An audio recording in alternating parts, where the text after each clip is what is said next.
Shalom, shalom, everybody. This is Prophets of Awakening. This is our our Sabbath class for July 25th, and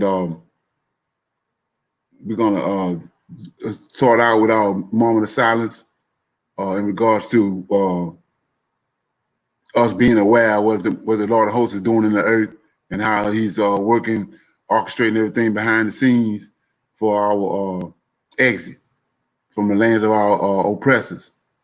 And then we're going to go into a prayer.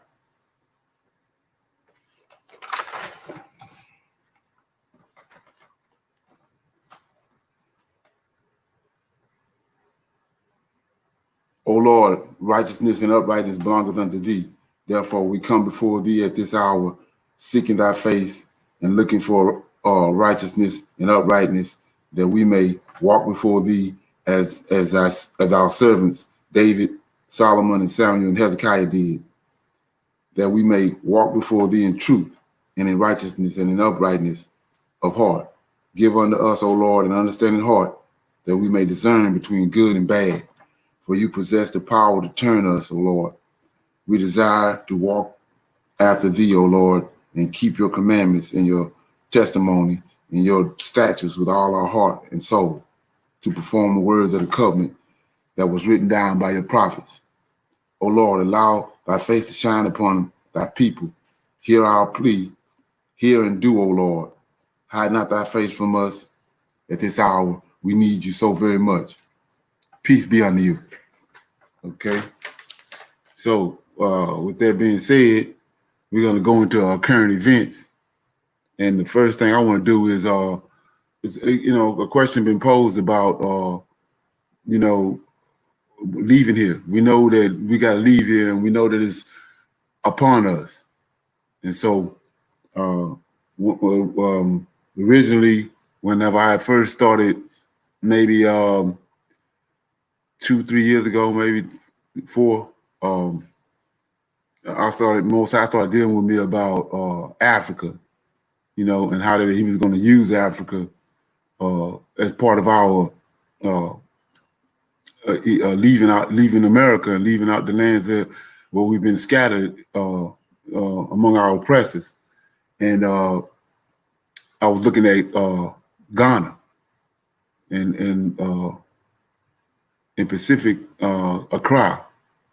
And then the more and more he was dealing with me, the more and more I was looking at it, how, and I explained it over and over again about how it's the powers that be is like an octopus, and they got all these tentacles spread out all over the place, and they are orchestrating our they know that they have to based on the cruelty and all the wicked acts they did to us to get us over here, they have to amend themselves to that. It's only that's a spiritual thing, and so understanding that they know they have to at some time send us away with reparations and with and they have to apologize and all that. So they orchestrate it in a way where it's going to benefit them, and so they want to send us over to Africa, but they want to send us over there with the intent to build Africa up so that they can get even richer. And, they want to create a United States of Africa, and they need us over there because of our skills that we have, and it's nothing no different than what it's nothing no different than what they did when Nebuchadnezzar, when he took the choice and the choice of the people of the Israelites and brought them to Babylon to build Babylon up. And so, like I said, you got all these tentacles, and I discovered that the ambassador, Dr. Arcana, Trump, president of Ghana, Kufu, whatever he is, all these people are being used by powers that be to like sheep herders, get us to take us to Africa. So once I found it out, I was kind of it's like what Martin Luther King did when he Martin Luther King did when he brought us into when he brought us into you know, civil rights movement and all that, and he found out at the end that, he had led us into a burning house. So I was looking at that and I saw how all that was being orchestrated. Then all of a sudden, the African Free Trade Agreement, and they started opening up all these different countries for changing the currency, and all these European countries started uh, uh, releasing their hold on certain countries in Africa, and then Blacks came about, the Sankofa and the guy over in Senegal, and so in Gambia. And so when I saw that and realizing all the events that was taking place, I realized that Gambia was a better place to be because of with everything that's been transpired, the free trade area and all that stuff that's going on over in West Africa. To be in Gambia is a safer place, but at the same time, you still got you on the continent, so you can move around. If you want to go to Ghana, you can go to Ghana, but you don't necessarily have to be there in Ghana.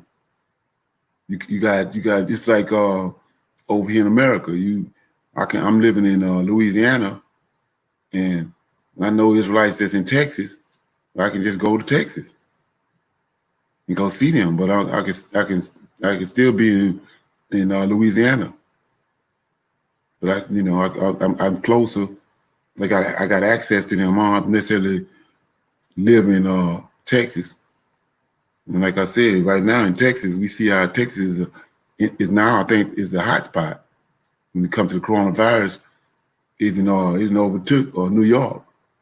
So Louisiana is a safe place, but I'm still in a close enough distance. I have access to Texas. It's something if I have to go there, I have to deal with it. And so that was a conclusion from observation and all that, dealing with Ghana in contrast with Gambia. Gambia is more of it's Ghana because of what they've done with the year return and all that. Cost of living and blew up, then skyrocketed. And so Gambia is a more safer place, and more, it's a more secluded place. So you can set up in Gambia, but you still got access to Ghana. If something take place in Ghana that's of significance that has something to do with us as Israelites, and we feel the need to be there, we can just go. We can go there. It's like I said, it's like Louisiana is to Texas, and that was the reason why Gambia ended up coming up the place of choice for me. Okay, so based on current events, anybody got any current events they want to talk about, or any comments about what I just said?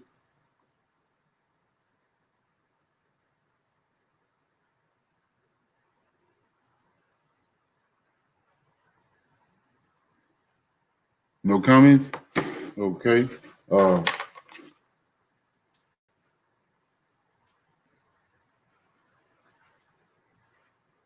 Okay.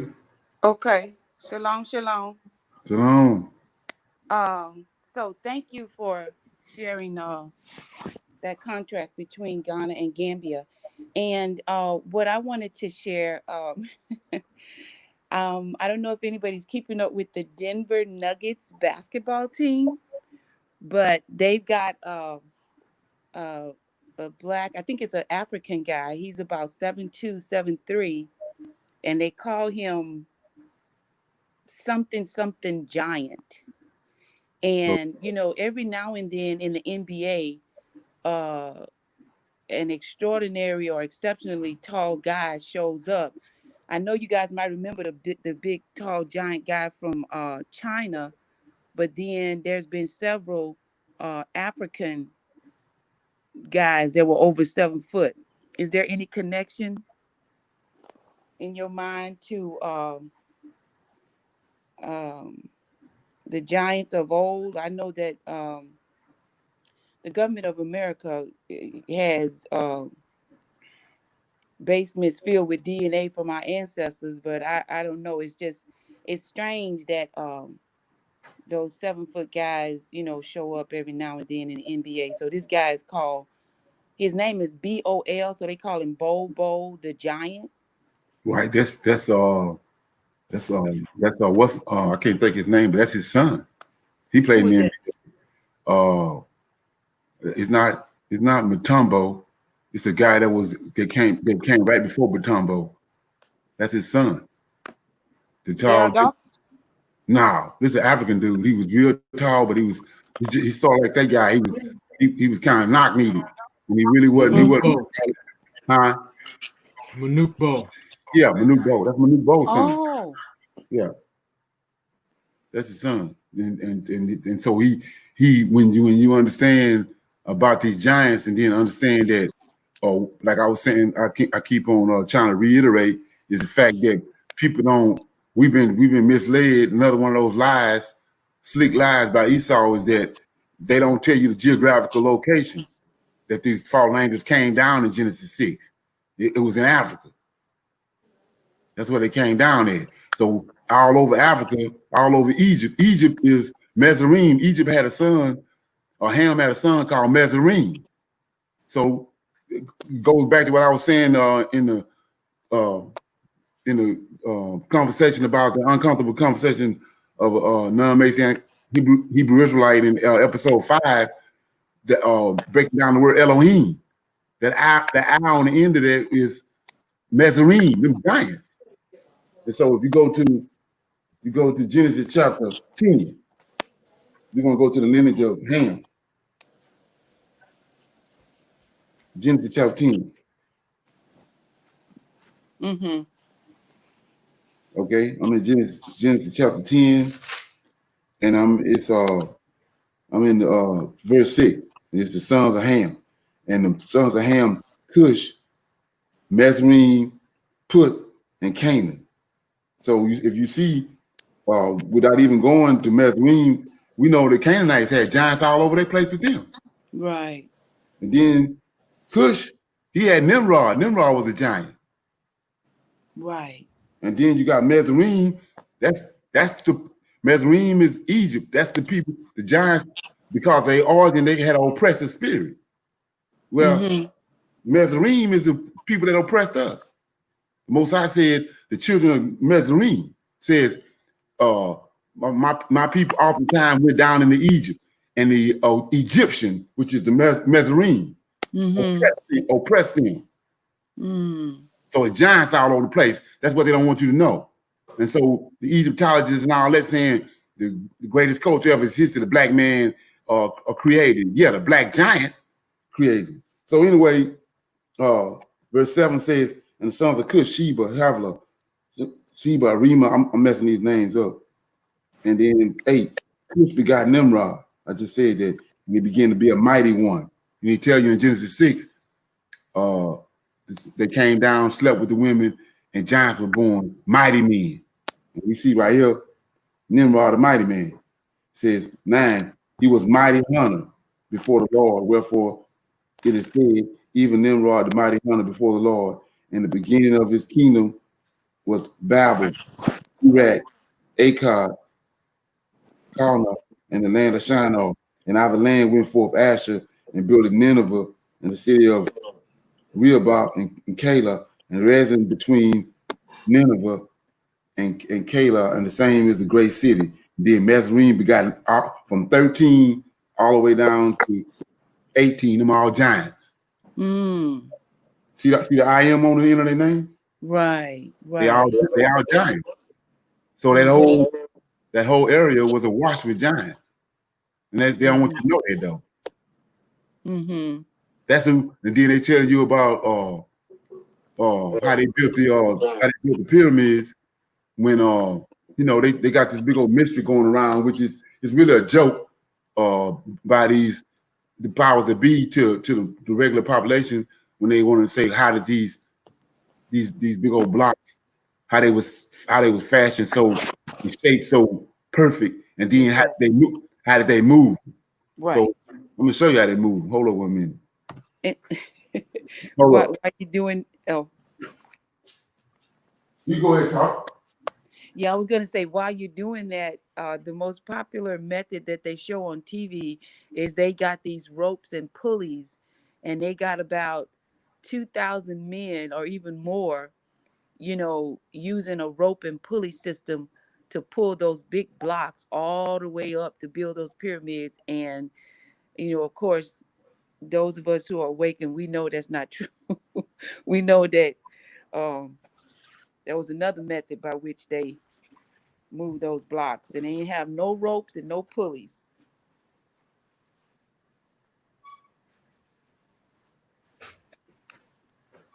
By the way, that guy, Bobo, um, who plays for the Denver Nuggets, I mean, he is. He's most of the giant guys that I see, they kind of look like they're skin and bones. It's almost like their arms or their legs are too long for their body. And but this guy, he's pretty agile. He's pretty good, like in almost in every position. Right, yeah. So, like I was saying before, they got this thing going on around in circles, around, and it's a joke. And but like I said, here we go right here. So we see right here. Let me see if I can move this camera a little bit. Yeah. Go this way, son. Okay. Oh yeah, you gotta open.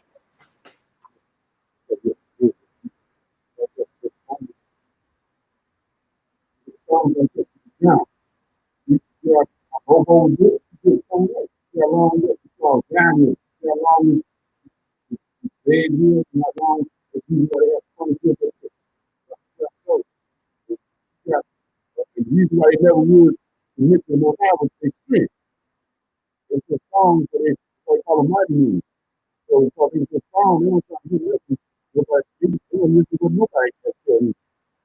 Then they had all these extra capacity songs. Hey, Leonard, something's covering up your microphone. It's coming out. No, yeah, it's better now. Okay. Yeah, so now, like I said, see right here, they got the blocks right there. And it's a joke when they start talking about, and here the giant is over here. And what you're looking at is these wash basins, but they huge wash basins because the giants got to get inside of them and wash them. And washing these basins, they will be. And they're showing you the size of the other people compared to them. These are regular. This Ham, the 6-day man, and then the giants came down, started sleeping with these Egyptian women, and got this Mezzanine, and they are oppressive. And so Most High said, my people oftentimes went down to Egypt, and the Mezzanine, the Egyptian oppressed them. That's these giants right here.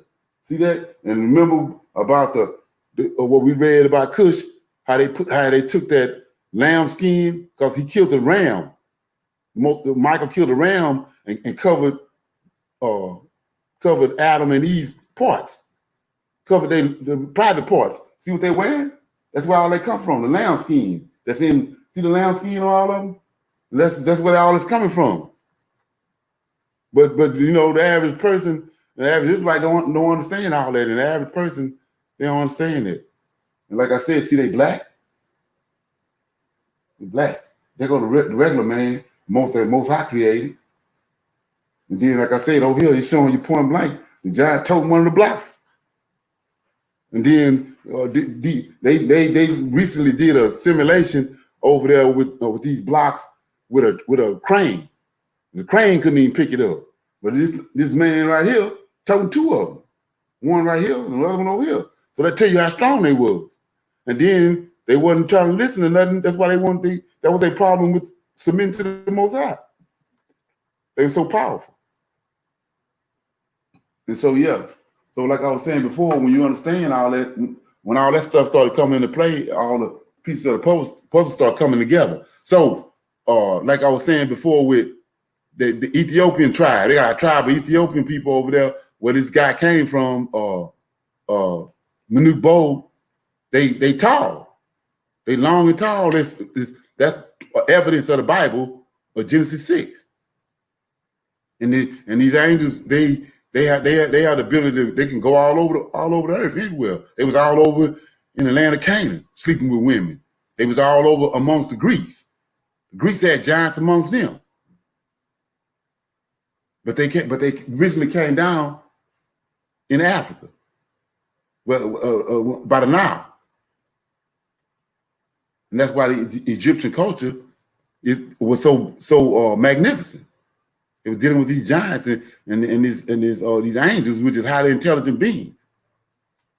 And they was doing all this stuff. Like I said, you see the obelisks and all those things that they was building, how they was perfectly shaped, and they still have some that's still inside of the still partly into the granite where they didn't finish carving it out and it's perfectly shaped.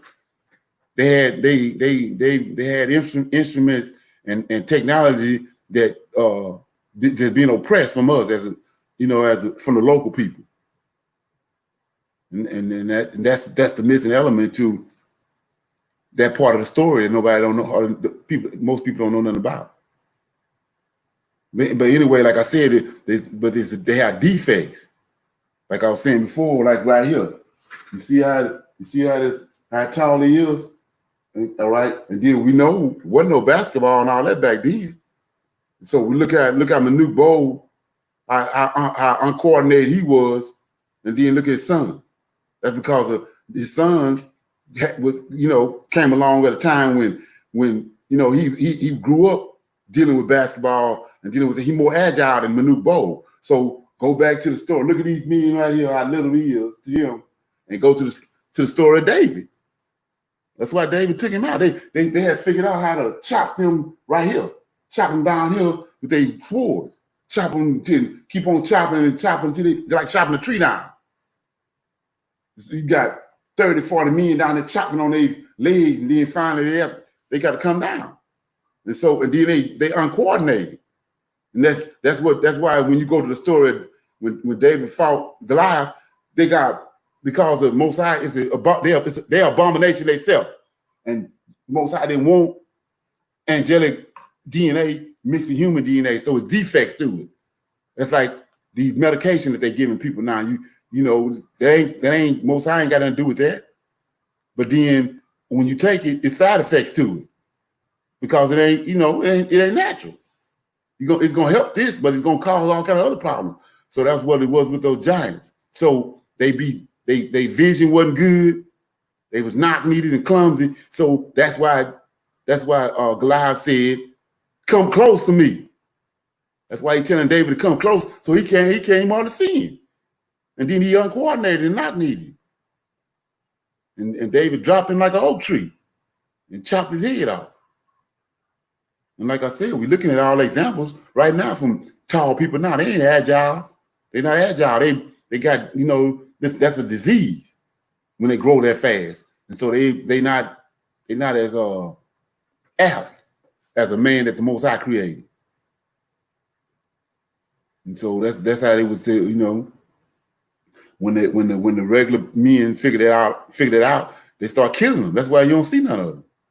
Then they went to hiding from mankind in caves and all that, like they tell you about over in Arizona and Utah, up in that area. Those Indians tell you the stories of these red-headed giants that they was hiding up in these caves and in these caverns, and they'd come out at night because they ate humans, human blood. They lusted after human blood, and so those Indians and the people in the area got tired of them, and so they started tracking them to the caves, and then when they find out what cave they's in, they pile logs and all it up in front of the cave and set the cave on fire. And either they'll die from smoke inhalation, or they have to come out of there. When they come out, then they, like I said, they already knew how to drop them. They go to chopping on their ankles and chopping on their feet and toes until they finally come down. When they fall, then they disassemble with hatchets. Yeah. Okay. There was a question yesterday that got missed. So I want to put it up and see if you can answer it. But before I do that, I want to show you got a special guest today. Okay. Okay. What's up, D-Ray?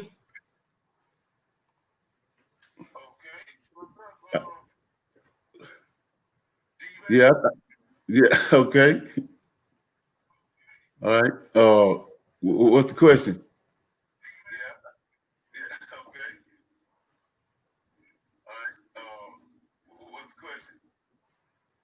No.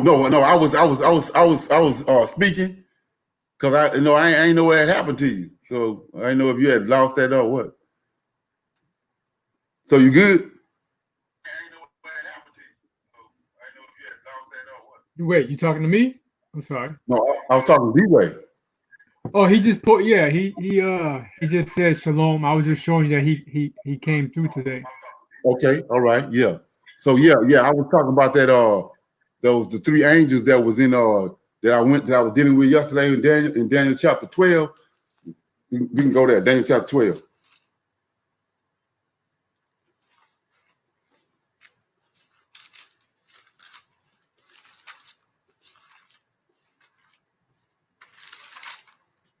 In Daniel chapter 12 in verse 5, it says, "Then I, Daniel, looked, and behold, there stood the other two, one on one side of the bank of the river, and the other on that side of the bank of the river. And one said to the man clothed in linen, which was upon the waters of the river, how long shall it be to the end of these wonders?" And so what I did was I related back, it's three angels right here, where it's also three angels that came to Abraham. And I was telling you, and when you understand what's going on, it's four angels. When you go to Ezekiel chapter 1, it's four angels that carry the Most High throne, and we know that that's by they go by rank, and we know that the Lord of Hosts, Michael, was the first one created, then Gabriel, then Uriel, then Phinehas. That's the order thing. So them the four that's toting his throne.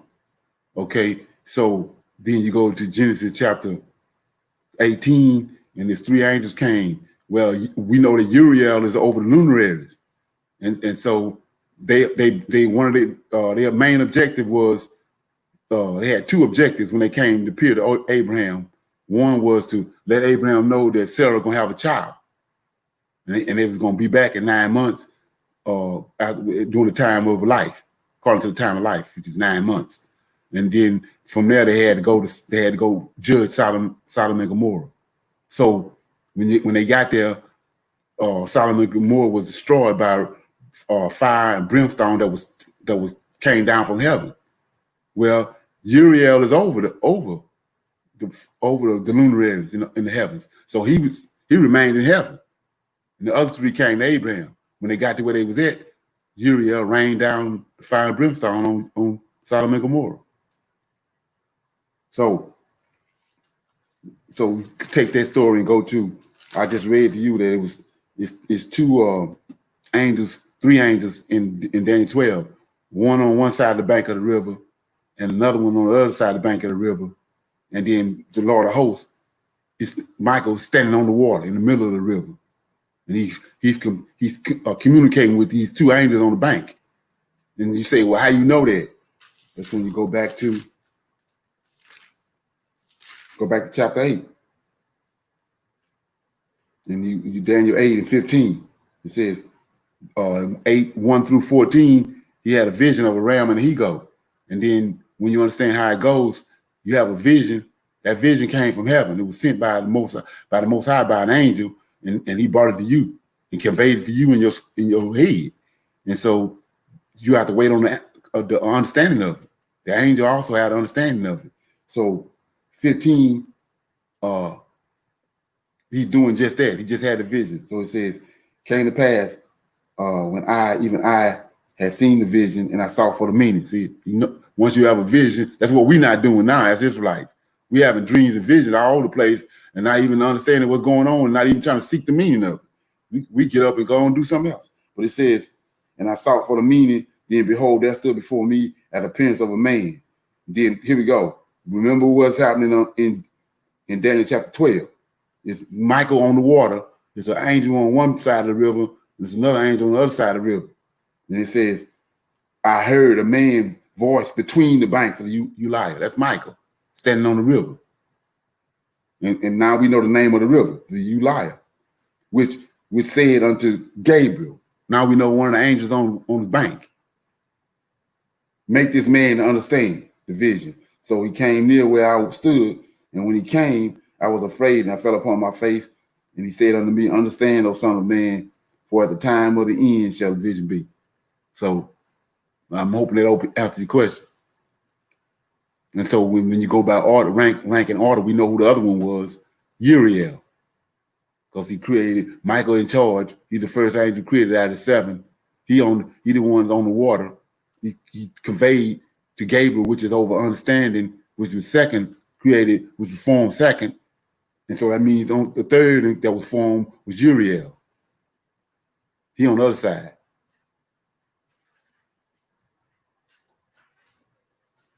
I hope they answered the question. Anybody else got anything on current events?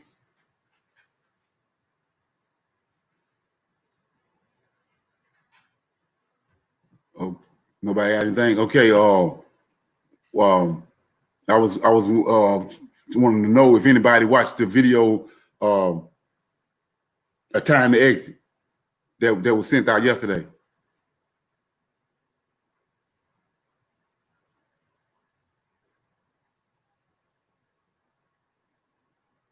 Okay.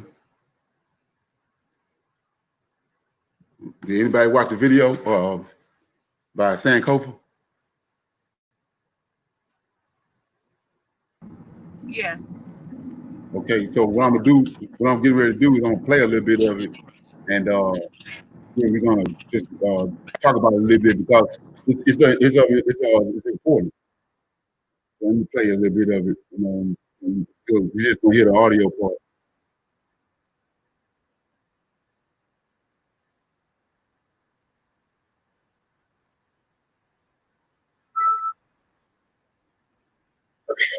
All right. So yeah, guys, man, let me tell y'all something while we wait for Aspen Superstar to get on over here. Hey, Miss Roma, if you please. Hey. Oh, there she goes. There she goes. She in here. I'll talk about these things because this is part of what she and I are going to be talking about is basically getting ready to get the F out of here. Get back to the motherland. Like it's getting critical. You know what I mean? So we're going to be talking about how we're making plans and what we're doing. So let me go on and bring the superstar, her pretty self. This red bone pretty girl. Let me go and bring this. Hey sis, how you doing? How you doing? I'm fine. If it weren't for you, girl, because I go live in about an hour and a half, so I had to get in the studio real quick. So I appreciate it. I know, and I appreciate you taking time out. I really do. Right. And the people be like, "Where you at, Sister Young? Where you miss your way?" You put, But listen, sis. I literally said, you know what? I have to step back because I got to get out of here. And so and I said, let me focus on my family finances. Let me focus on my family thing get that thing in order so I can get on down when these borders open up. You know what I'm saying? I love the people, I'm here for the people, but sister, I had to say, wait a minute now. I got to get my kids up out of here. You know what I'm saying?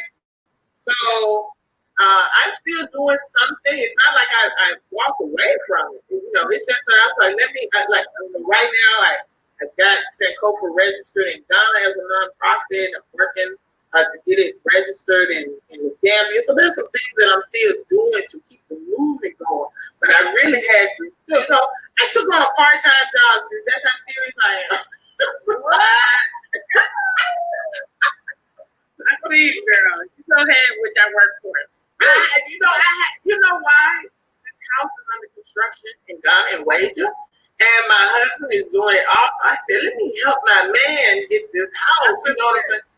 So I said, you know what? I went on and got me a little job. And I'm like, I told him everything that come in from that job, we're sending it over for this house. You know what I'm saying?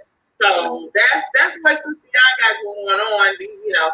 So I wanted to bring you on because I know you get ready to make some moves too, right? Yeah, absolutely.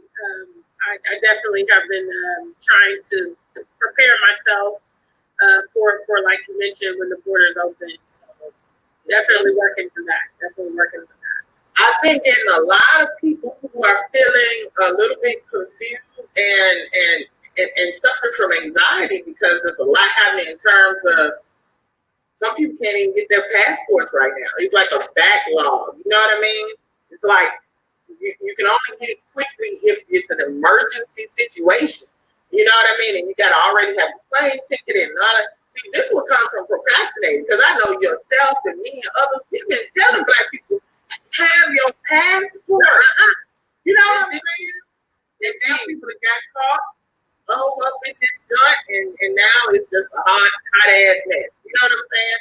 So we got that. Then some people don't know which countries are open. Like, how do we get out?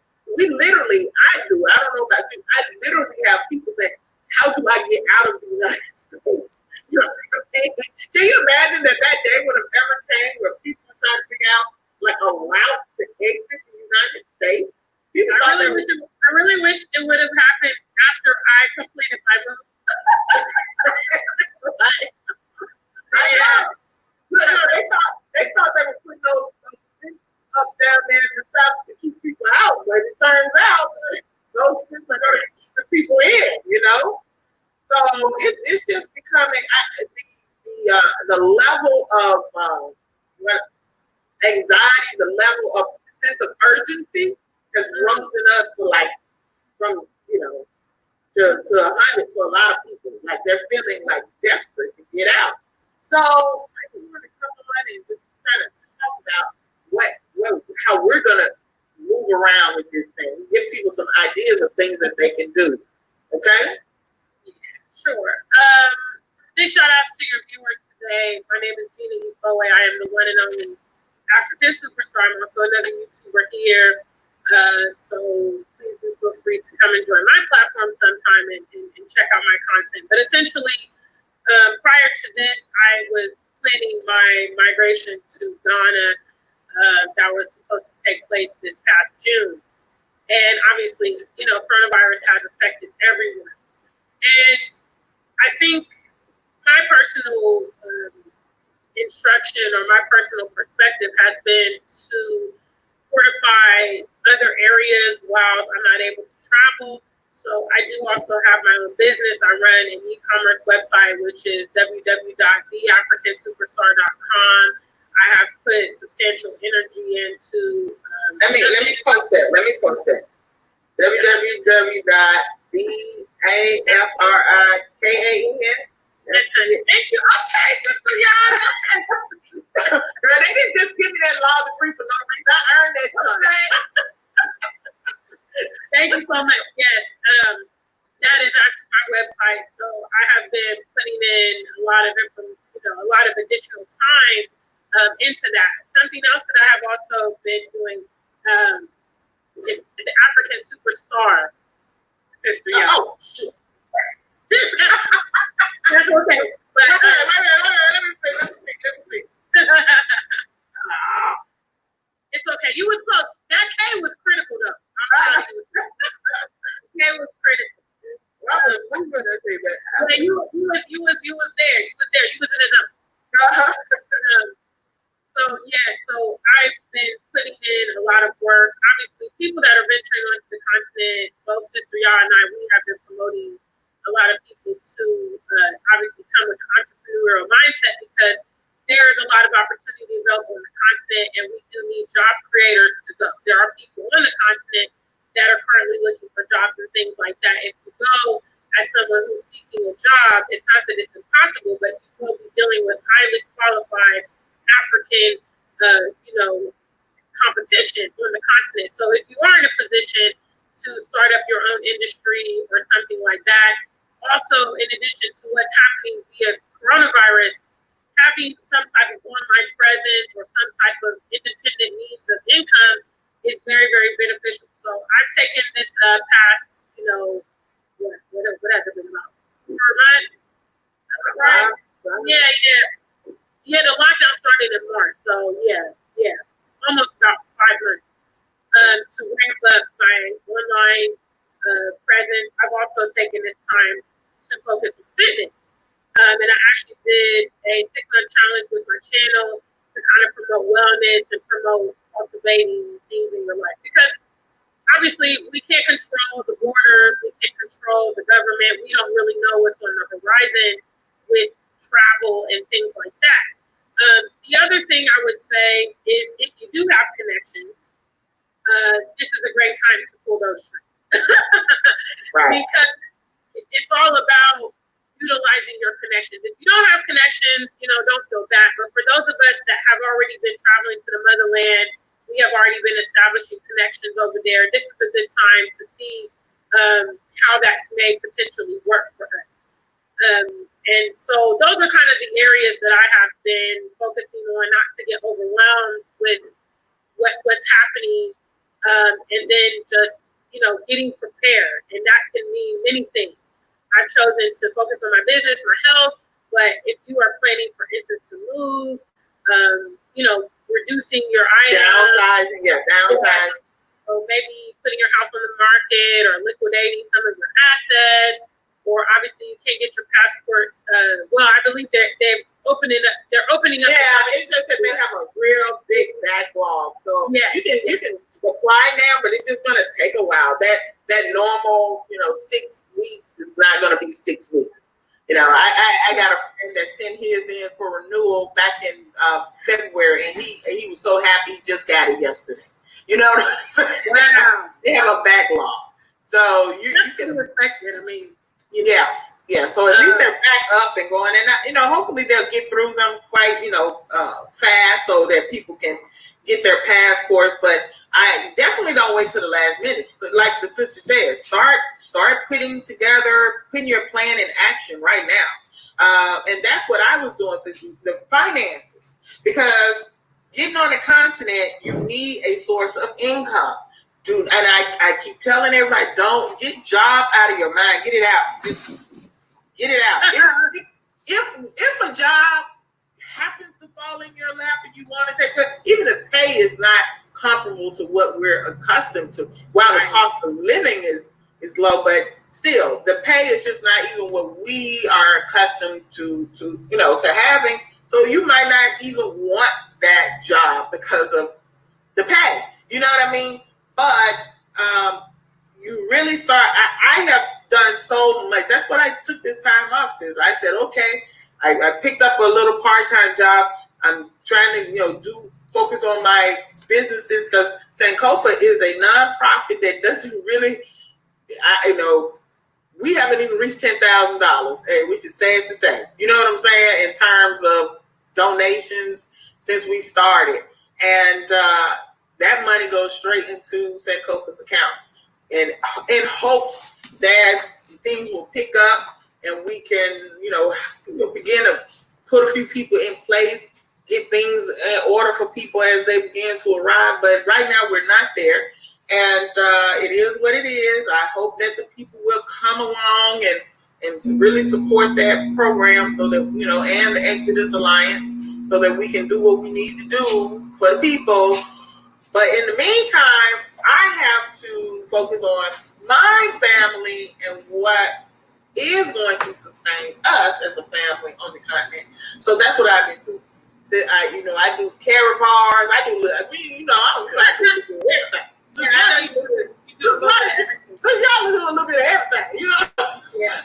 So I got the carrot bars thing. I got the silver. Few other things. I joined a Bitcoin club, so I'm into the cryptocurrency, doing a lot of little things, investing in the stock market. That's some shit I really did.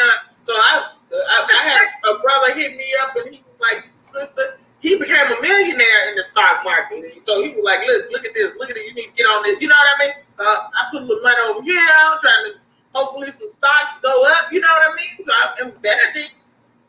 Okay. For 2 weeks, and then from there I can. Okay, so some people on here I know that watch this. So anybody got any comments or suggestions based on what they heard on the video?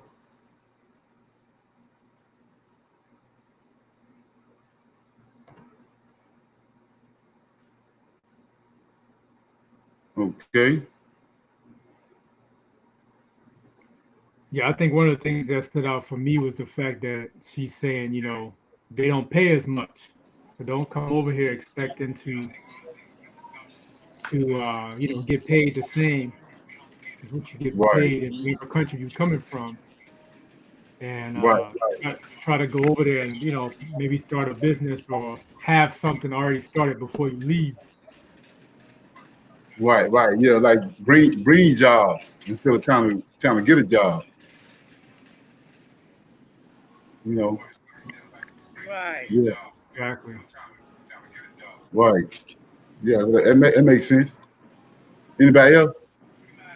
Yeah. So when she admonish people if they have connections in Africa, to go ahead and try to stir up those connections and get moving on, maybe get some information from those connections, because I've been to Ethiopia and Africa twice, and I hadn't even thought about connecting with the people. I guess I was just trying to wait and see which area we were going to, and so now that I got that, I'm gonna connect with some of my uh, seminary friends from the continent that came to America on an education visa. Um, and then the other thing is, what was really important to me is downsizing. I Right. have, and I know it's not a billion books, but I have all my books from college. I hate selling my books, or I just keep all of my books, and then I've purchased a lot of books, even as we came into Prophets of Awakening and all the books that you suggested to us. So my thing right now for me is I'm actually going to make connections right now to start mailing my books now that I know where we're going, and I have a couple of people in that area. Everything else, like my furniture and stuff like that, really, really gonna start downsizing. Um, and then in terms of, my nonprofit, I heard them say something about registering a nonprofit over there. So that's kind of something that was exciting to me to hear. And we had talked about it a little bit on the women's line with Miss Zaire, getting a nonprofits registered over there. So it's an exciting time to have, some kind of direction, downsize and start selling things off. Don't go over there, thinking that you're going to land some big job. Go over there and create the job that you want. And then be able to maybe even to employ some of our brothers and sisters, from the continent and from the diaspora. So I thought the video was very good inspiration. Okay. Anybody else?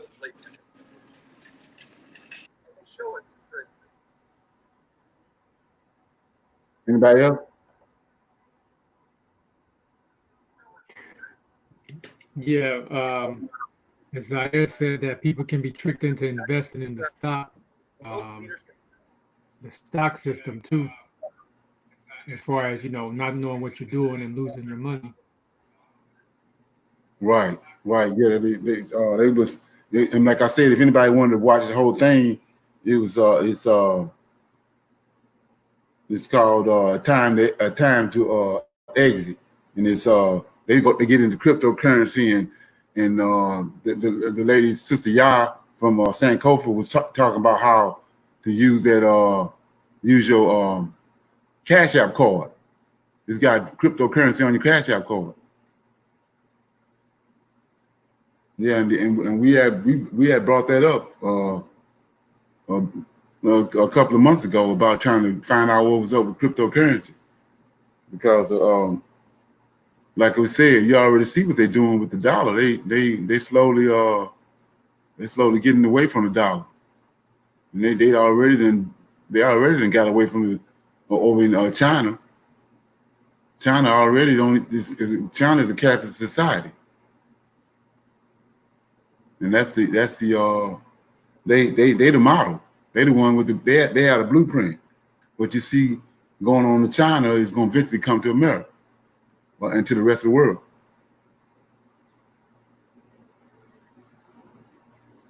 Right. Anybody else? Anybody else? Okay. What I'm gonna do right now is I'm gonna read from the book of Leviticus. I'm gonna read chapter 12 from the book of Leviticus, and let me get it right quick.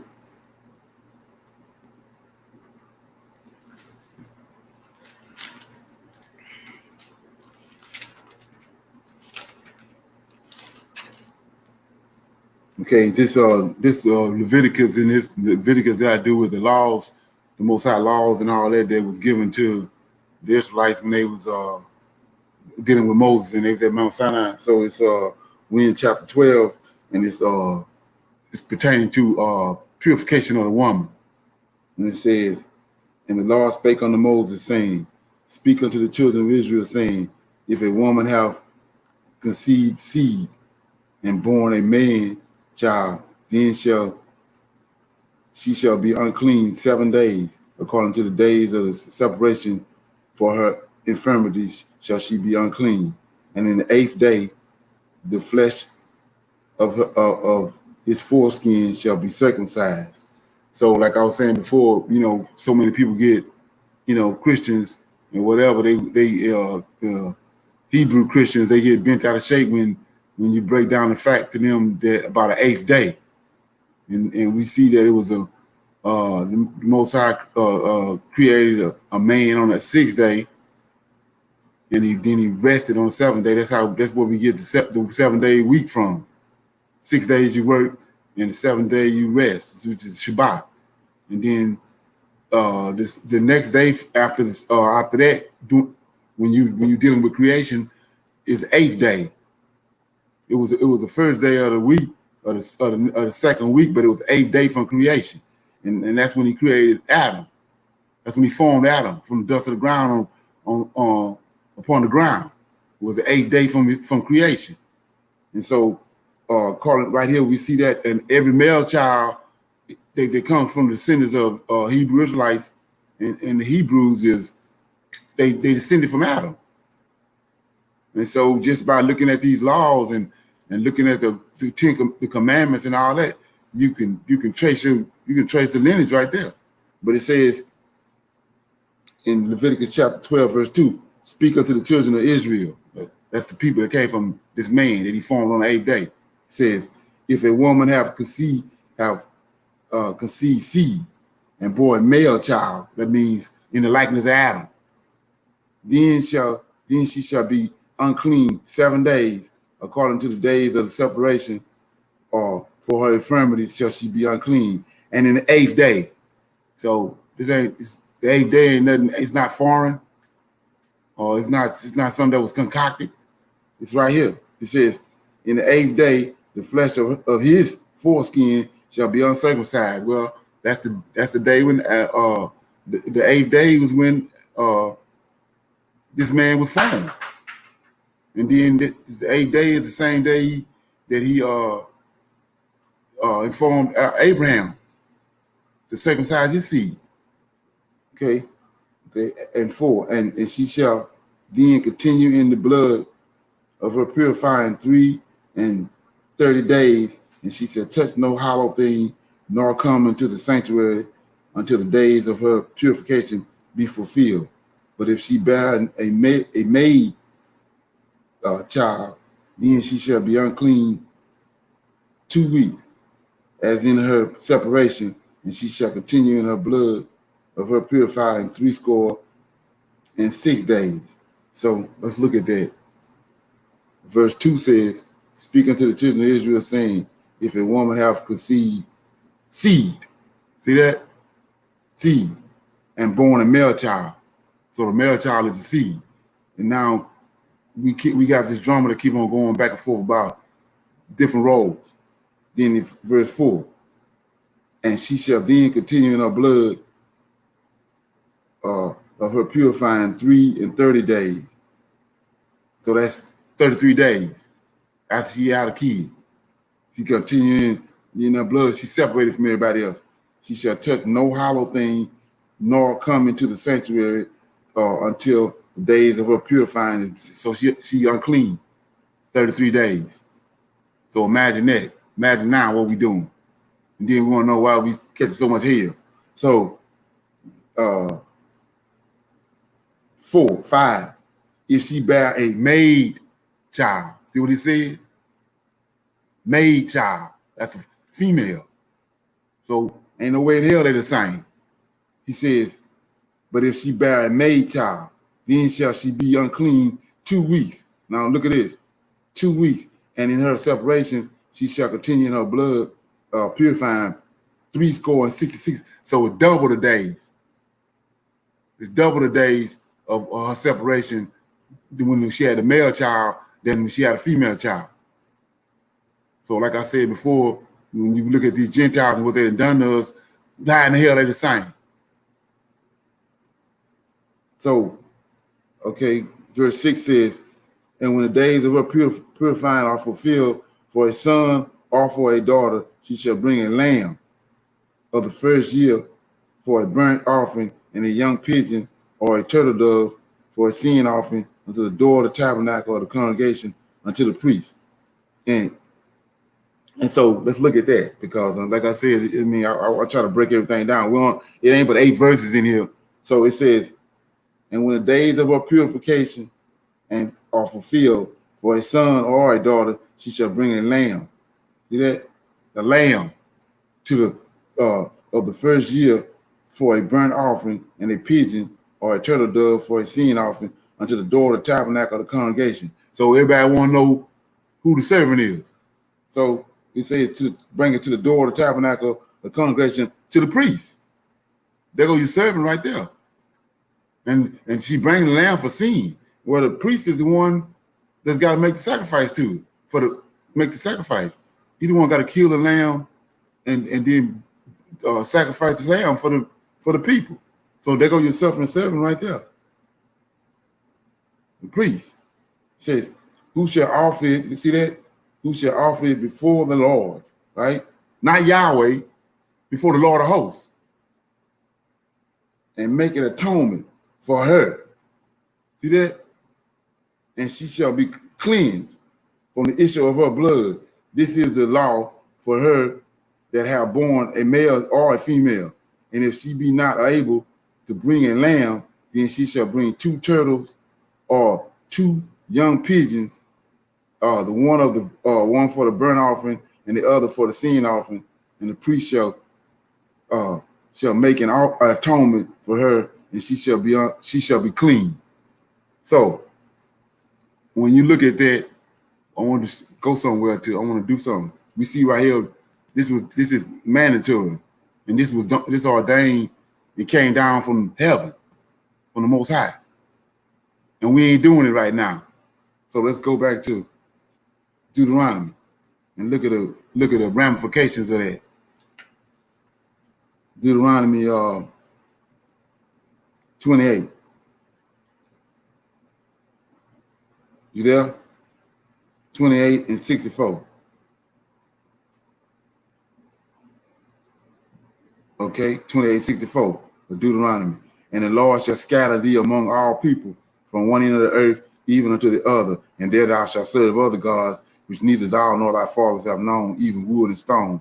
And among these nations shalt thou find no ease, neither shall the soles of thy feet have rest, but the Lord shall give thee there a trembling of heart, failing of eyes, sorrow of mind. So why is that? Because you ain't clean. You ain't going to no temple after 33 days or after 66 days and cleansing yourself. We still in our filth. That's why we catch so much hell. We ain't nobody being cleansed. You having kids and sons and daughters all over the place, but you ain't being. This Leviticus chapter 12 ain't being implemented. And so now this is the reason he kicked us out the lane. So I'm gonna read it again.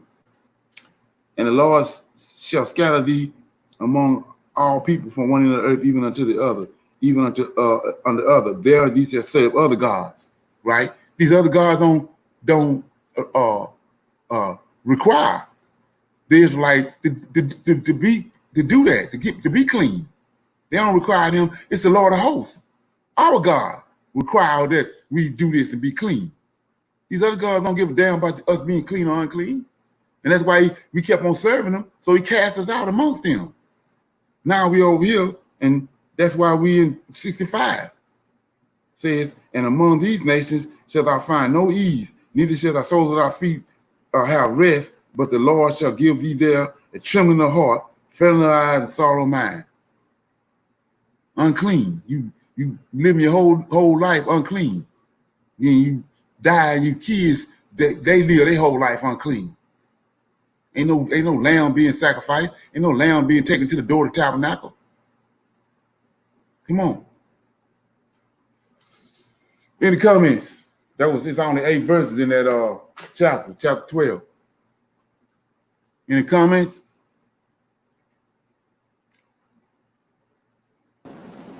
Yes. Yes. Okay. Wow. We go to the hospital to have our babies, and they send us home Right. 2 days later, and then we take the baby to the supermarket. Right. But I do remember, when my mom had children. First of all, most of us in my family were born with a midwife, and my mom didn't come home immediately.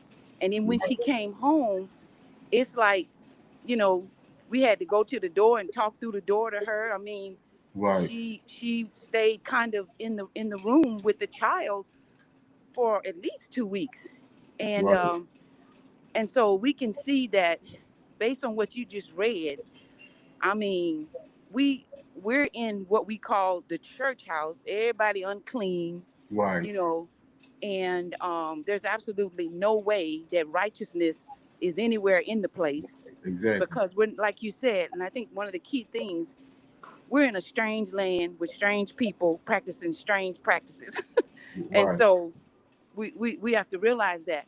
One last thing that I thought about is my mom had 13 children. And like I say, she practiced that. I don't know if she knew that it was purification. I don't think she knew it was purification, but they didn't have the baby today and go to the supermarket tomorrow. But after 13 children, her skin and her tummy was smoother than mine. And you know what I'm saying? No stretch marks, none of that stuff. Um, and I know a lot of women today, they have complications. They don't take care of themselves while they're pregnant, and then it results in some unwanted stretch marks and some unwanted they have this thing called postpartum, where and I don't understand it fully, but I know that the mother um, feels depressed after Right. she has the child, and she feels like, why should she carry the child for 9 months and then share it with anybody else? So that's kind of, I believe that's under the curses and part of why you know, we're just not, we're just unclean in our practices, and hearing that from the word, um, you know, we gotta we gotta do something with that. Right, right. That's all part of when he say he's gonna turn our captivity. All that's gonna go away. So based on what you just said about the postmortem and all that, and understanding who these people are that he cast us among, the Most High right here when he was issuing out punishment back in Genesis, it says uh, um, verse 8, chapter 3 says, and they heard the voice of the Lord God walking in the garden in the cool of the day, and Adam and his wife hid themselves from the presence of the Lord God among the trees of the garden. And the Lord called unto Adam and said unto him, where art thou? And he said, I heard thy voice in the garden, and I was afraid because I was naked, and I hid myself. And he said, who told thee that thou was naked? As thou eaten of the tree whereof I commanded thee that thou should not eat? And the man said, the woman whom thou gavest to be with me, she gave me of the tree, right? And then we get over to verse 3 and 16 when he's doling out punishment to them. He says, unto the woman, he said, I will greatly multiply thy sorrows and thy conception. In sorrow thou shalt bring forth children. So and right here, he put this on her that she's gonna have pain, birth pains, and all that when she had kids. Mm-hmm. Well, Mm-hmm. what the Gentile doing? He trying to take away the birth pain. He trying to give you, he didn't concoct some kind of medication and some kind of trick how to get around the woman not dealing with what the Most High put upon her. Absolutely, Leonard. And you know, on that note, I'm thinking about even the delivery of my own children. I've never had natural birth. I've got this scar where Right. they did a C-section, and you know, and it was just, you know, I didn't have the knowledge that I have now. But one of the reasons why they did the C-sections because they said the baby was too big. But that's not true, because the Most High made the body to adjust Right. Exactly. to childbirth. And so me, you know, me wanting to get out of pain, I was like, let's go with the C-section. You know, I can't do this no more. Right. So when I look back on it though, you know, that, you know, the body was made to accommodate what if the child is 30 pounds, which we hope that don't happen. But Right. when we don't know, the Bible says we perish for lack of knowledge. Right. In other words, we go through crazy stuff.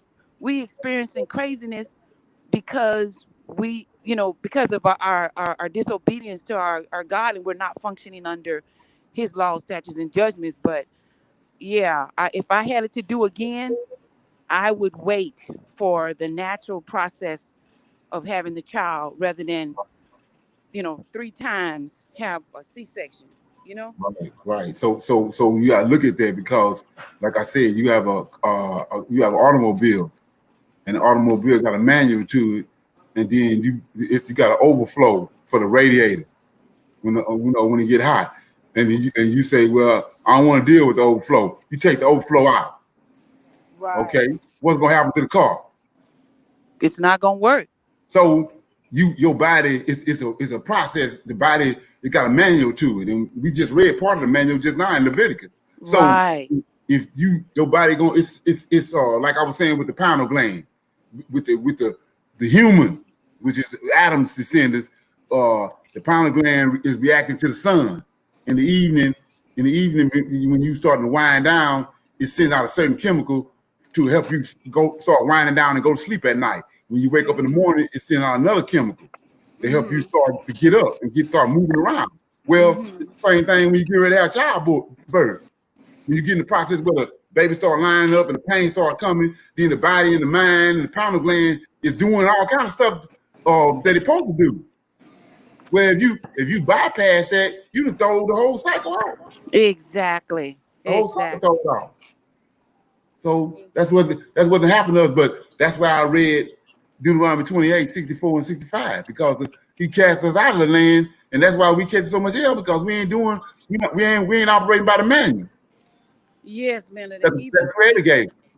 Yes. And you know, one other thing as it relates to that, women are being given the choice to breastfeed or not. Right. Exactly. And when you say that you don't want to breastfeed, then you are given medication to dry Right. up that milk, and so it's just all out of whack. Right. Right. And so it's chemicals so what you done did was you done superseded the pineal gland.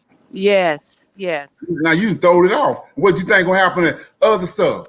Now you're gonna start talking crazy, looking all crazy at your husband. Got Right.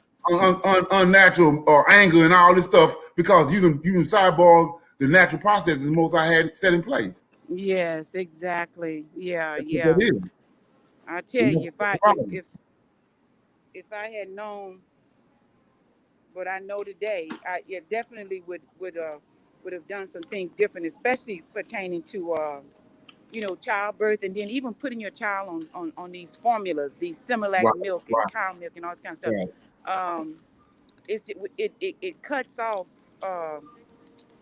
cuts off the bonding that takes place right, with the child, and you really and truly raise a different kind of child than you would had you had that intimate sharing of breastfeeding and allowing the child to come into the world the natural way, other than all this other. So the Most High is so faithful, and letting right, us know all these things now. And we can't look back and crucify ourselves, but we can look back and say and understand what it means to be under the curses, and to anger the Lord of hosts in such a manner that, man, we're paying a high price for low living.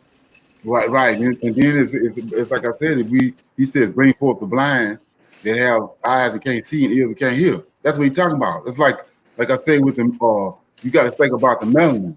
So you say what is melanin? Well, if you got a house, a nice house, and you are always gone all the time, so you go and get you two Rockwallers and you train them to guard the house. Okay, where you leave, you in Nebraska somewhere, them dogs are out there guarding the house, and you gone. So that's what melanin is.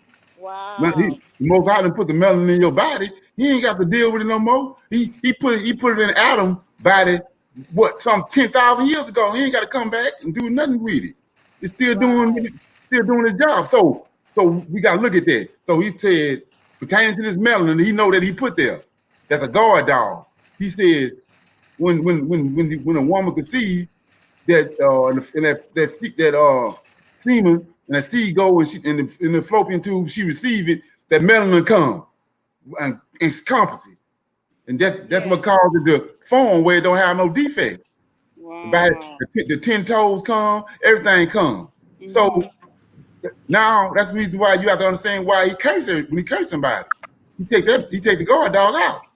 Wow. So That's a good so analogy. so when you look at that, so now he tell you don't let your sons marry they daughters, let your daughter. So now your mama had the melanin, your dad had the melanin when you was in the process of developing, and you went into the fallopian tube, the melanin came, and it's certain Right. and come. Now you was married to a white woman, ain't no melanin coming, Right. ain't no And then melanin coming. yeah, and I've heard people say, and I've even counseled people who say they just don't understand what's going on with their child, and Right, like our children um, acting out and being out of control. We want to attribute that to the times, and we right, want to attribute that to um, well, the back in the day, they wasn't right. dealing with so much. No, it's also it's that, but it's also Disobedience. spiritual. Right, That whole whacking out of like you say, the melanin system. And so right, we just have to we have to be reminded to remember that there's a spiritual factor to the whole situation. And I think, and right, I know oftentimes I don't remember that. When my children right. was going crazy as teenagers, you know, I didn't think about the fact that, maybe, their daddy wasn't full Hebrew. Right. But it boils down to that. But we don't know nothing about that. Or we're not thinking like a Hebrew because of what I just read. We was cast out of it. We was cast out of the land, and that's so once you cast out the land, you in another land, you're dealing with the things that apply to them. Right. Our Leviticus is our laws. Right. We got cast out over here. We ain't did, he's telling you to get he telling you to go get a lamb or a turtle dove and all that. Why he telling you to get that? Well, ain't they got melanin in them? It's all tied in. So you all outside the manual. And then you trying to figure out what's wrong, what's going on. Because you off. And nobody don't want to address that. But that's what the problem is. And then, like I say, you want to get all, like now, we in the last days, and all we doing as Hebrew Israelites is doing what was prophesied that was over us, that we was gonna find our Redeemer. So now you finding your Redeemer, you telling other people about it, and you getting all bent out of shape and pissed off. Hey, what that's gonna do? Absolutely, absolutely. And I had to learn that. Yeah, I had to learn that. There is no need for an argument or confrontation or anything like that. Because I mean we all under grace. You know what I'm saying? We all walked astray and went down the wrong path and served the wrong God. So when you talk to another whether it's a fellow Hebrew Israelite or a conversation you struggle with somebody else, I had to learn that there is no reason for argument or confrontation, because there's nobody like the Lord of Hosts. And Lord of Hosts don't need me to argue for him. And I had to learn that in a great way. Right, and you know the significance of it. So like I was saying before, you got somebody's come and snatch your kid up. The kid 6, 7 years old, they snatch him up. You running all around the place 6 months trying to find the baby. Amber alerts all over the place, and then when you find it, you hear come somebody come saying, "Man, you ain't finding it the right way." You don't give a damn, nigga. What you talking about? I got the baby back. Right. My baby, damn you. What you talking about? So you found your Redeemer, nigga. What you talking about? I don't care what you saying. You can talk till you blue in the face. Right. I lost my Redeemer. I done found it. So what you talking about? Come on. Yes. And then I'm thinking right now about that verse that says, "How can we sing in a strange land?" Right. Now, in the Christian church, they take that verse and they say, you can sing because, of course, somebody has died for your sins. But when you look at it, when I look at it now, thinking like a Hebrew, you can't truly sing in a strange land. Right, exactly. Right. Exactly. That's exactly right. And it all goes back to that. But we disconnected from that understanding. It's all internal. It's DNA, and it's what Most High, when he told us, when he left those manuscripts for us in Genesis, that he formed Adam. That's what he's dealing with. All the things that he put in Adam to make him work. And we all over the place, all outside of that. We're not focusing in on that. Right. Like I said, how you went to you know what I'm saying? You went to the on a journey and went into the fallopian tube, and melanin surrounded you, but you're not gonna afford your kid the opportunity to have the melanin surround him. Right. Yeah. Come on. So you gotta consider all that when you out there looking at women. You talking about? Yeah. See, but something that stood out to me was. Go ahead. Also, something that stood out to me was the fact that, when you were reading Leviticus 12, the last 2 verses, 7 and 8, after she was done with her process, she had to bring something to purify herself. Right. And, when you're looking at, you could take that and use that for everybody. Today, what? You got people on the corner,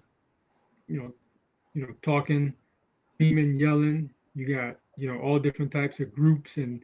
But the bottom line is, ain't none of us doing this. Right. Exactly. Right. So, you thinking that you above somebody else. Right. This ain't being done. Right. And then, like I said, they want to stop there. That's like in Daniel 9:25, everybody want to focus on the Messiah, but he said the wall.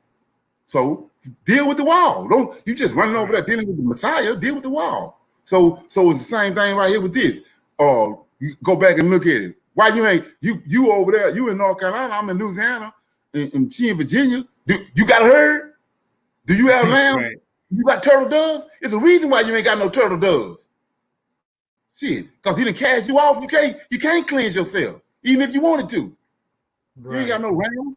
You ain't got none of the stuff you take from the manual that he gave you how to cleanse yourself. You've been cast out over here for a time appointed. And when the time is over with, then he gonna bring. Let's look at it. So then he gonna bring the rams. He gonna bring the flocks. That's why we got to go back to Africa. That's where all the damn flocks and herds is. So look at this.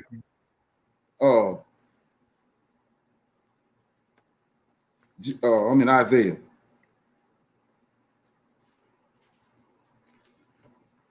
Isaiah 60.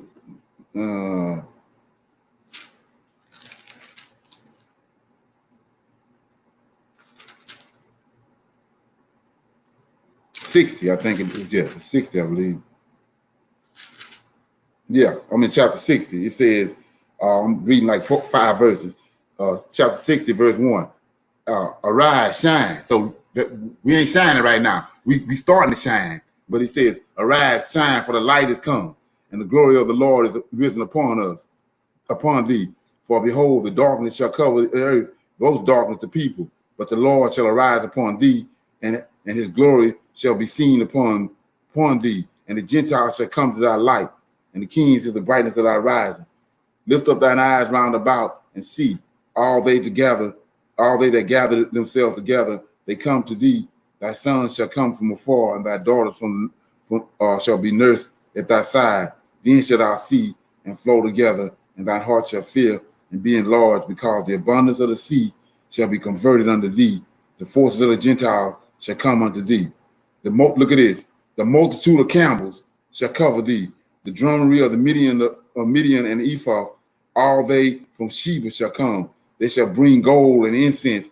They shall show forth praises unto the Lord. And the flocks, all the flocks of Kabar shall be gathered together unto thee. The rams, ain't that what we need? Ain't that what we need to be cleansed? It says, the rams of Nebar shall minister unto thee. How they gonna minister? They shall come up acceptance on mine altar, and I will glorify the house of my glory. See that? What house? Jacob house. And then see what happening when we just read in Leviticus. He said, it's self-explanatory. He said, bring the ram or the lamb to the door of the tabernacle. Well, who received the ram? The priest. There go your servant right there. You ain't got to fumble with it. Then look at this. What he tell you in verse 7.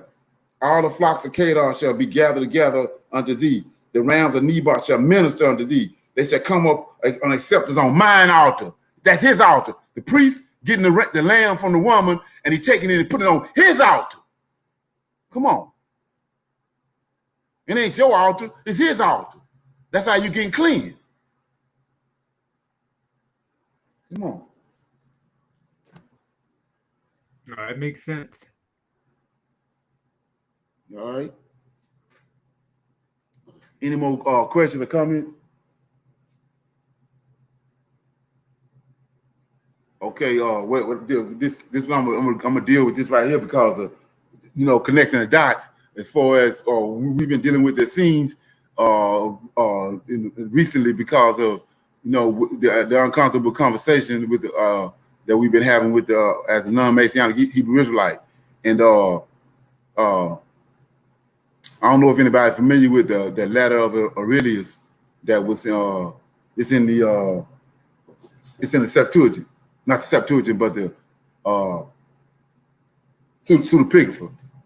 And I had read this a long time ago. This is one of the reasons why I found out when it dawned on me that these people weren't Israelites. I ain't know what I know now, but I just said these ain't the same people that I'm reading about in the Old Testament because something ain't right. But anyway, what I'm gonna do is play this little 5-minute video, and it's about their scenes. And like I said, what most out in the revealed and uncovered to me is that they didn't downplay. They didn't downplay, like I told you how they downplayed Caesarion and how he fit in the history and all that. They didn't downplay the role of these Essenes. And they downplayed the role in them, they presence. Their presence in the Middle East and around that area during the time in 70 AD and all that during the time when the New Testament and all that was concocted. They downplayed that. So I'm gonna play this right here, and then we're gonna do some images, and then I'm gonna read some of the stuff from the letter of Aurelius. Okay. This thing been acting up though. Let me see if I can get it right.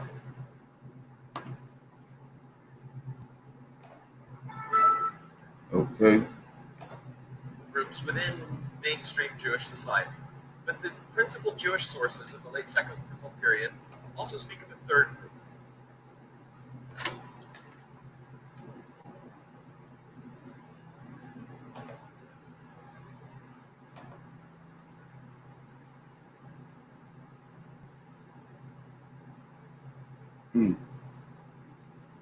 Essenes. But the Essenes are in some way, can you hear that? if we're very cautious, important for understanding Yeah. the spiritual ferment of late Second Temple Judaism. Maybe you Can can you turn hear up just a little bit. Yeah, I don't see, Maybe you can turn up just a little bit. it ain't. I don't see where it's coming up. Shows how important It's down low for some reason. It started going down low. the law. Oh man.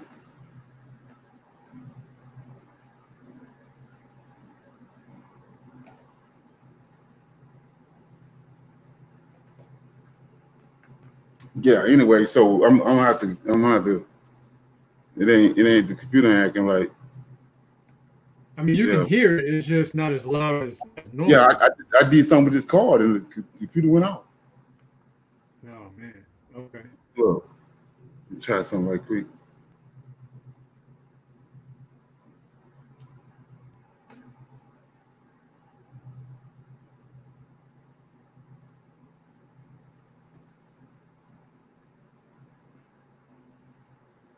Yeah, anyway, so I'm gonna go over something else while it's doing something over here.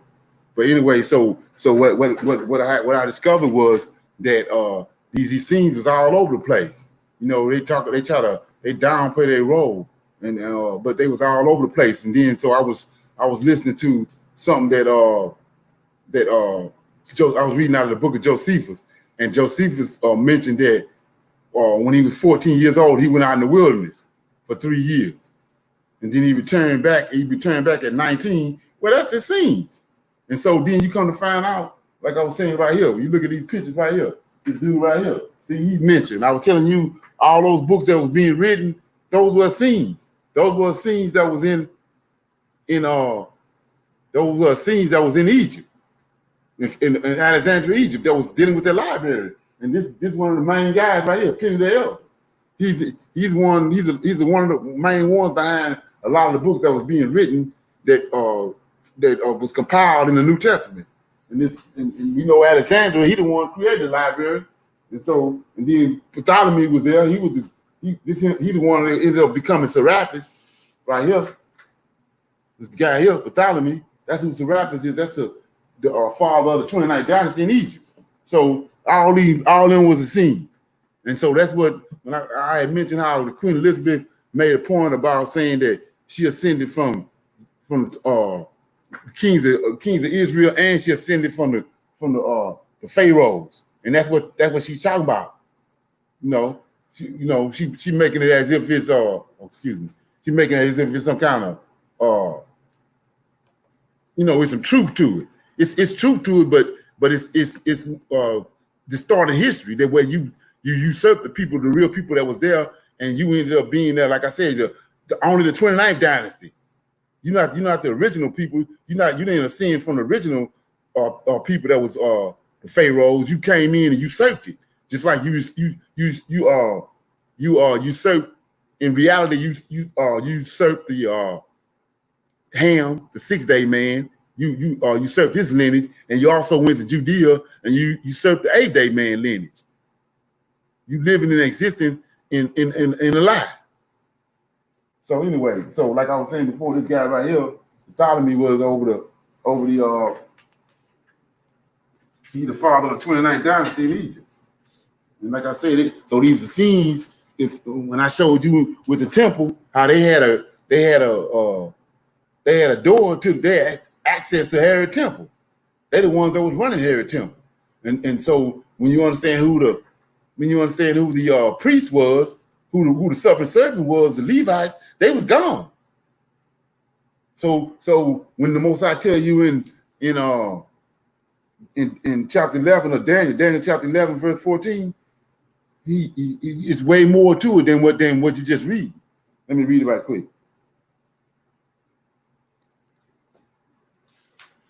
So it says in Daniel chapter 11 verse 14, it says, I'm gonna start at 13. For the king of the north shall return and set forth a multitude greater than the former, and shall certainly come after a certain years with a great army and with much riches. And in those days, in those times, there shall many stand up against the king of the south. That's Ptolemy. He's the king of the south, right? Also, the robbers of our people shall exalt themselves and establish division. So that's Esau. Esau with him. And what he done was they built a temple. They built a temple in Jerusalem. They exalted. So the temple that the Most High had, the Levites, he had took them to himself, but they was gone. He had the temple destroyed and kicked them out. They went to the west coast of Africa, and the language, he took the language up. We know that from Zephaniah. Okay, so they didn't build the temple. They didn't pick the vision up. They didn't build the temple. Well, they got priests in there, but these ain't the servants of the Most High. They're Edomites. It's these Essenes, and they didn't downplay that. And so that's who all these people is. And then you begin to start to find out that not only was they in Egypt, but they was in Babylon, because they tried to. That's who Haman was. He's an Amalekite. And so it's no different than an Amalekite Edomite than a Zionist. Same people. These are the same ones that came up against, these are the same ones that came up against Israel when they was in the wilderness, coming from Egypt. The Amalekite is the one that attacked them. And the Most High already knew right then, that's why he sent Saul to do something with him. But Saul didn't he didn't do what he was supposed to do. He kept Agag. And Agag's wife. And Agag's wife was pregnant. That's how Haman ended up doing what he did in Egypt. Yeah. So anyway, let me hold 1 minute.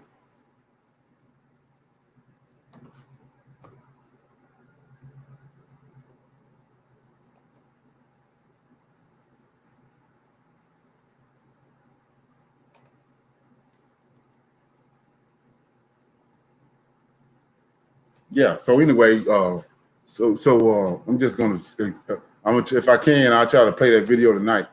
But so these are scenes that, like I said before, they role been downplayed, and so I want to show you something about how these people that you see in my background, they sitting there literally, like I told you, that what we're not doing.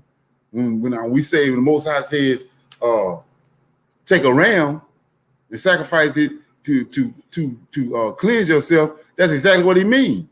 He don't mean nothing. Ain't no other understanding of that, And he said, don't let your sons marry their daughters. That's what he means. You can't come up with some other bull crap to try to get around that. So let's look at this right here. So they looking at that. So the Most High had Jacob.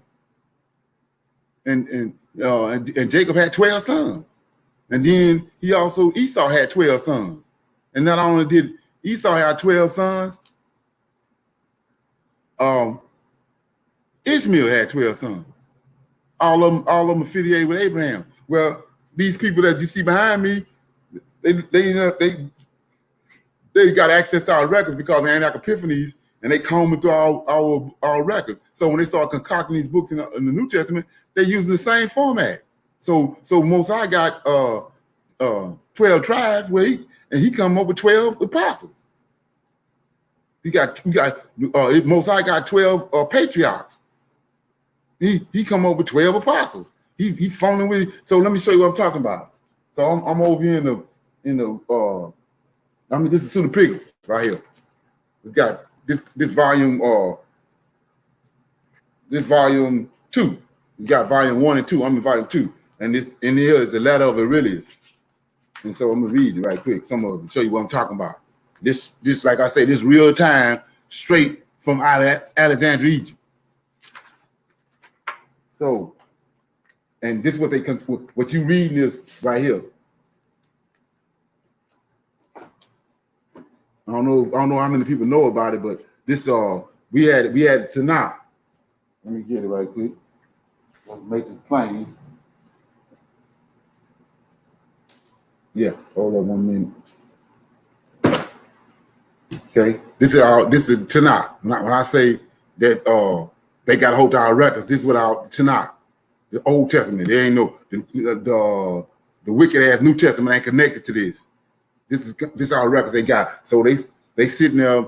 They Edomites. They in Alexandria, Egypt. It's all over. It's like 100,000, 200,000 Edomites in Israel, in Alexandria, Egypt. They got the big library there where they don't want to deal with the Hebrew language.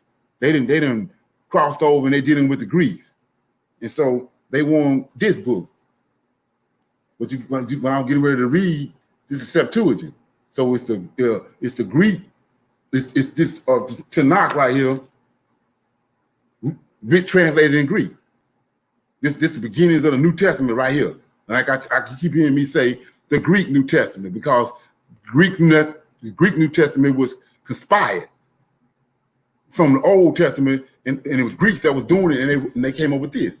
And then from this, they came up with the New Testament. So you get a chance, you need to get one of these. See that? Septuagint. It's got the Apocrypha in it too, but they translated. But this when they done it right here, what I'm getting ready to read. So, and like I said, this dude right here, is Peter the Elder. And you got Philo. You got this guy right here. Everybody know him. But like I said before, he's a Edomite. But he got you thinking and got you referencing him. But he's an Edomite. There he is, Josephus. See that? Titus Flavius Josephus. You see when he existed? He existed right along the time with Caesarea. There ain't no coincidence. You know what I'm saying? Ain't no coincidence.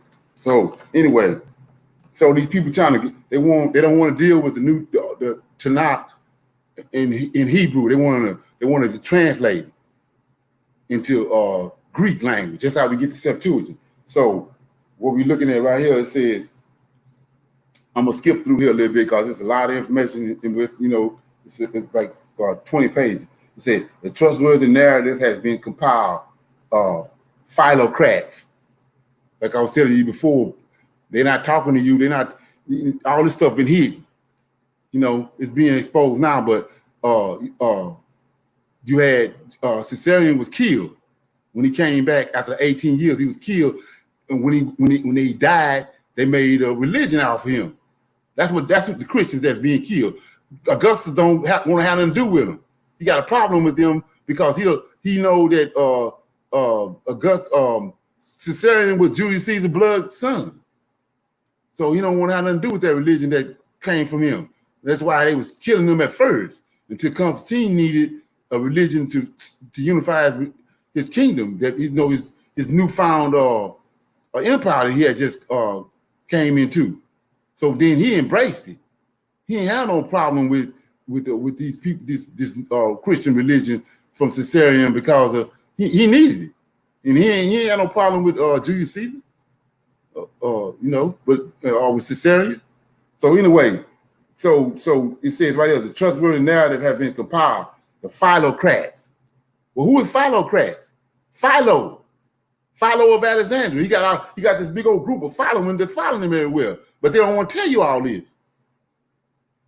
Just like I'm showing you, you got a truckload of people following Caesarion after they killed him.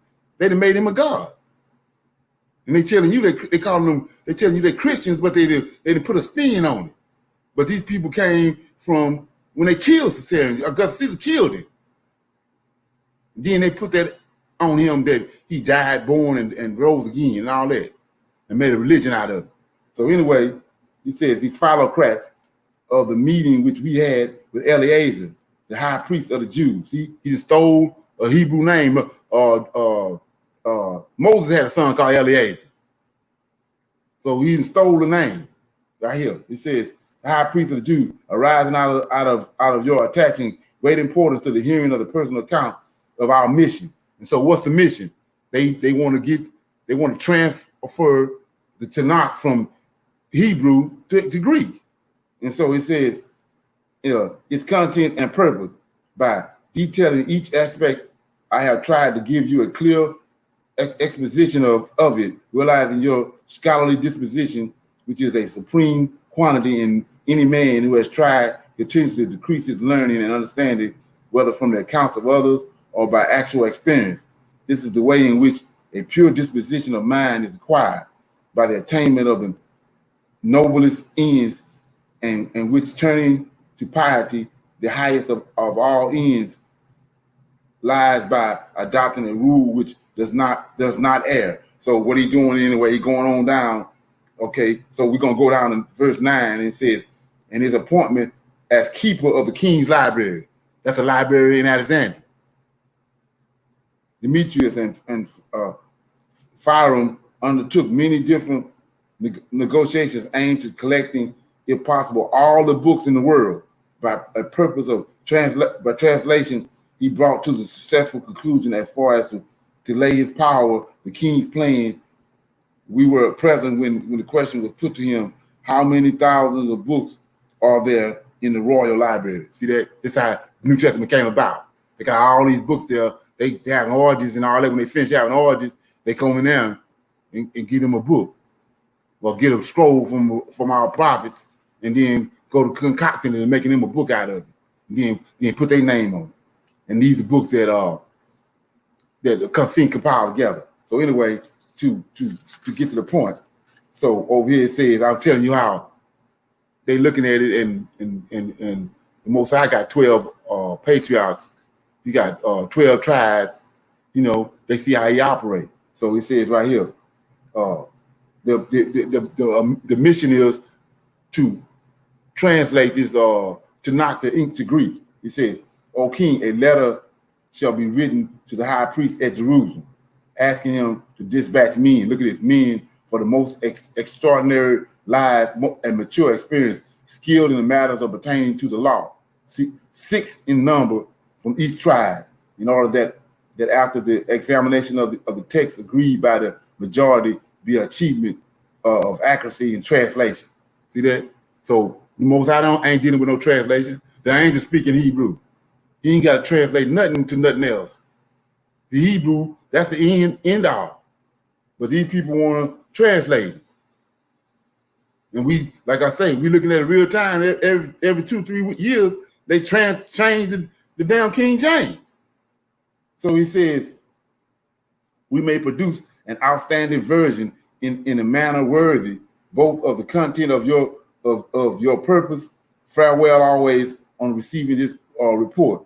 The king ordered a letter to be written to Eleazar regarding these matters, announcing all actual release of the prisoners. He made them a gift also for provisions of cups and goblets and tables and libation vessels weighing 50 talents of gold, 70 talents of silver, and a goodly number of precious stones.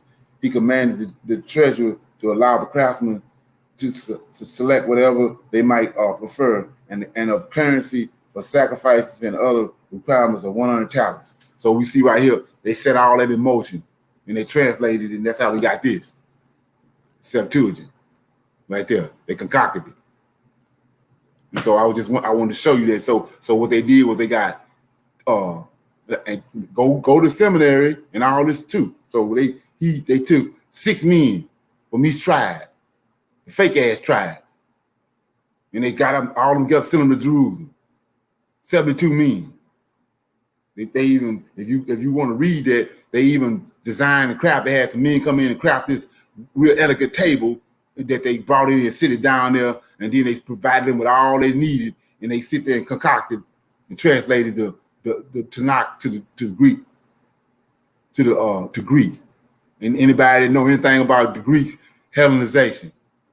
So if they sit there and concoct it and translate it from Hebrew to Greek, they Hellenize it.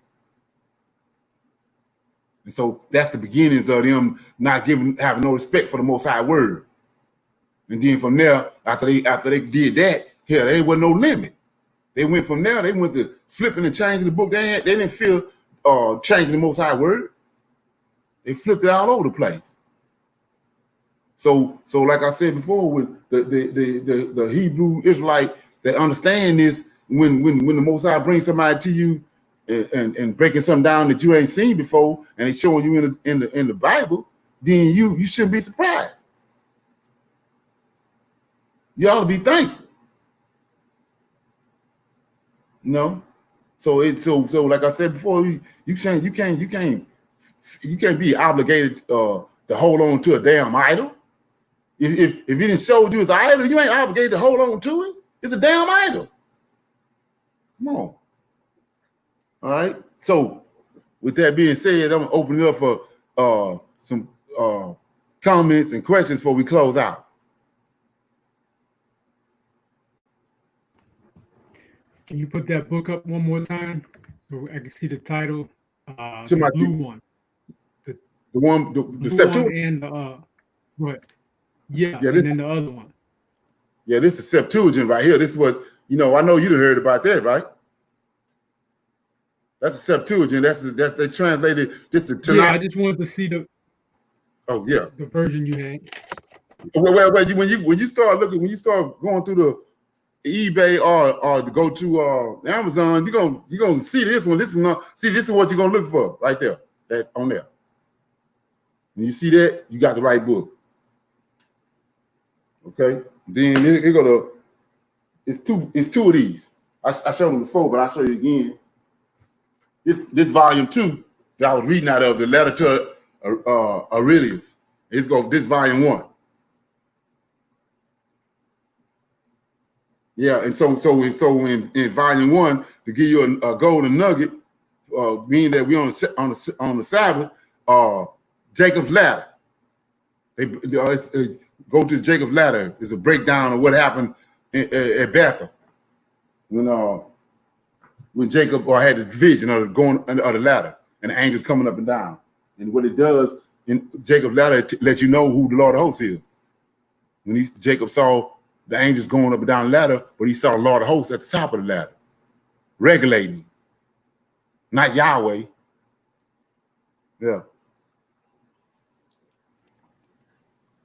Yeah, Leonard. And like you said, they, once they got a hold of our records, they began to concoct a pseudo understanding of false or fake.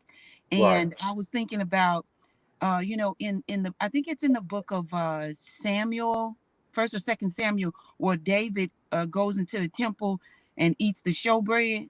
Right.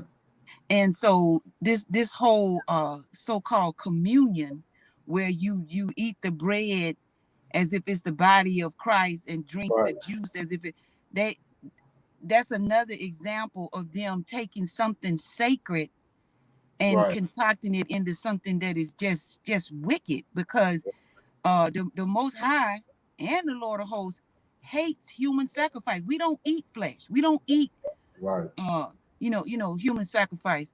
And so when it comes to segueing from that to these translations, I mean, any translation you can think of, they got it. New English, Old English, British English, and it's the same process as you said.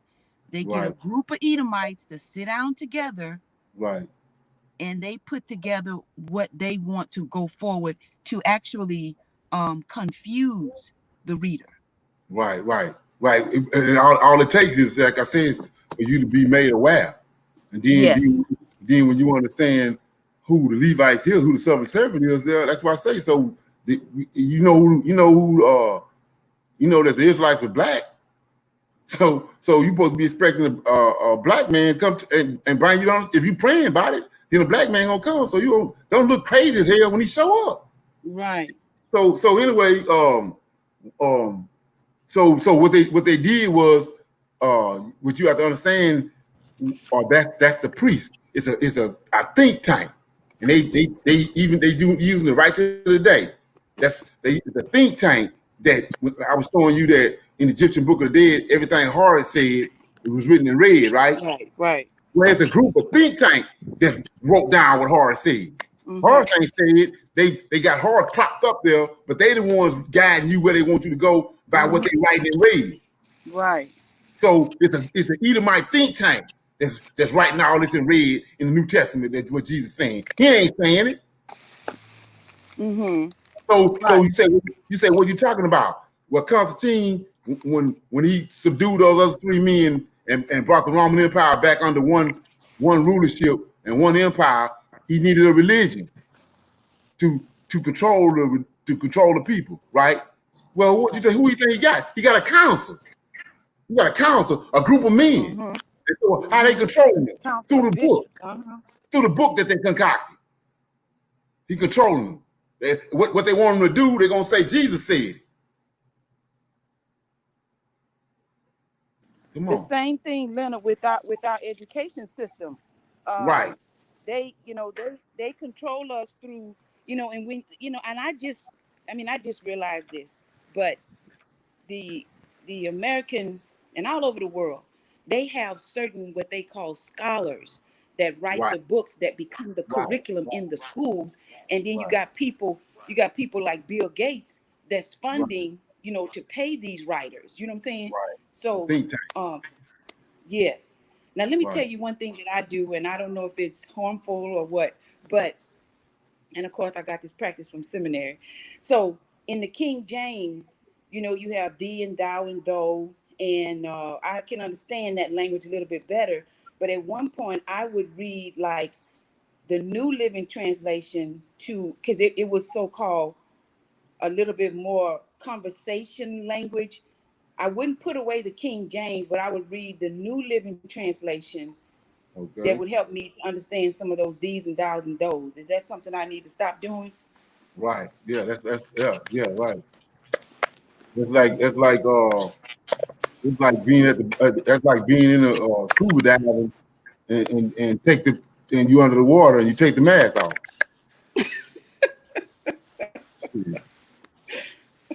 Okay. Anybody got anything else?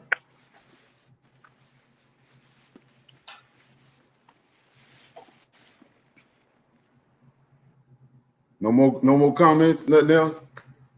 Okay, so we're gonna close this out right here. I enjoyed everybody on the Shabbat, our morning class, and I'm gonna be looking forward to seeing everybody on at 6 o'clock. And so shalom until I see y'all at 6 o'clock. Shalom.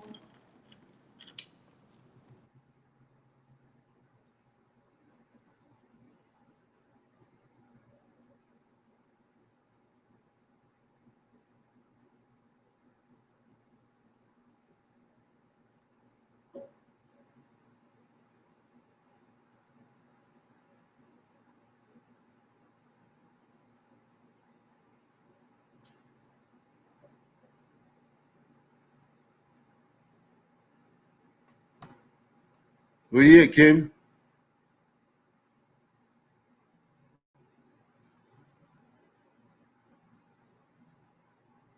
You stopped it. Lost connection. Huh? I lost connection. I just had to come back in. Okay. What I missed? What you say, Nana? No, I was waiting for him to turn the recording off. Oh, sorry.